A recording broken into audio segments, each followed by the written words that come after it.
balamusiza abanafe abali mu studio nammwe abagenda maaso n'okutulaba baganda baffe saidi eno abafunye obuzibu buno mu kiro ekikeeseza olwaleero amazima go gali nti beetaaga saala yokka kubanga ebintu byonna byaweddewo ne bannannyini mayumba gano oba oliawo kyebaliko kati sikitegeera kubanga bw'otunuulira embeera ennyumba mwe bazirese beetaaga bwetaazi kusabira. West Zone 2 enansana we wabadde embeera eno yatandise wakati w'essaawa emu kitundu awo n'ebbiri omuliro guno ne gutandika nga gwatandikidde wano wennyini wetuli mu nyumba oba mu muzigo gw'omutuuze omu wano wetuli essaawa zino nga gwatandikidde ku ddeeka ezo azogenda okulaba ebitanda ebyo byaweddewo abaana babadde bazannya nga maama taliiwo ne bagenda mu maaso n'okulabika nti oba oliawo bakoleeza abafunye akabiriiti ne bakoleeza omuliro ku mufaliso mu ngeri oba oliawo ey'okuzannya nga tebamanyi nti binaavaamu obuzibu buno bwonna ekyaddiridde emifaliso ddeeka yonna okukwata obuliri ne bugenda ku bitanda by'abazadde olwo ne busaasaanira oba oliawo amayumba gonna agali wano. Amayumba 3 gonna gaweddewo ne gaggweerawo ddala era ffe ng'abatuuze mu kitundu kino asijja kwejjamu twakoze butaweera okulabika nti ate tuleeta poliisi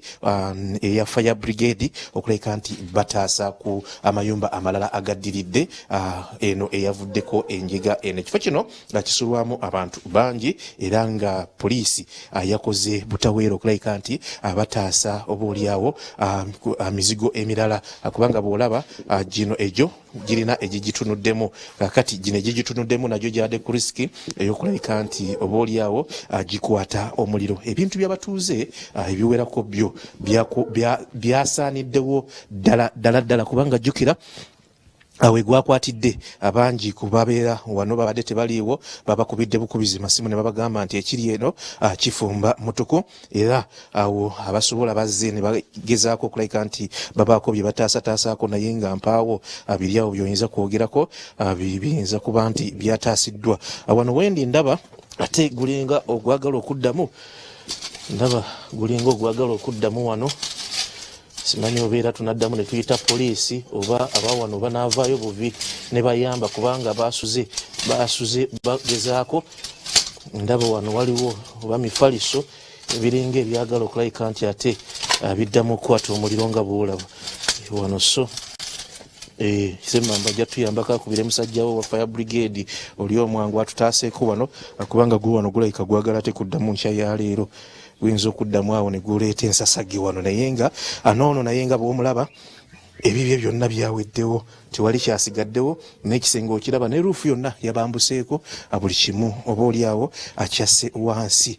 kugaye nti amayumba 3 gegakutte omuliro wano wetuli eyo ebadde yakubiri n'endala wano nayo oba oliawo nayo yonna yabengeye mu muliro guno ogwasaanyizaawo amayumba wano naye nga poliisi yo yagezezzaako okulabika nti etuuka okutaasa ku mbeera wadde nga we yatuukidde ate nga wabadde tewali kisobola kutaasibwa okuggyako okutaasa omuliro okusaasaanira amayumba amalala. Eno nyumba yakusatu nayo ogiraba eno n'ebyagibaddemu byonna byasirikidde munabbambula w'omuliro ono eyamaze akabanga yaleese ensasage mu kitundu bingi ne jaamu yakutte ku kolansi wa wansi eno abamanyi nansana nga wakava ku Church of Uganda ka kolansi akawansi we wali embeera eno oba wabadde embeera eno naye nga bwe bityo byatambudde ekiro bwe kityo bwe kyabadde erudda eno. Twagadde just kubalagako bulazi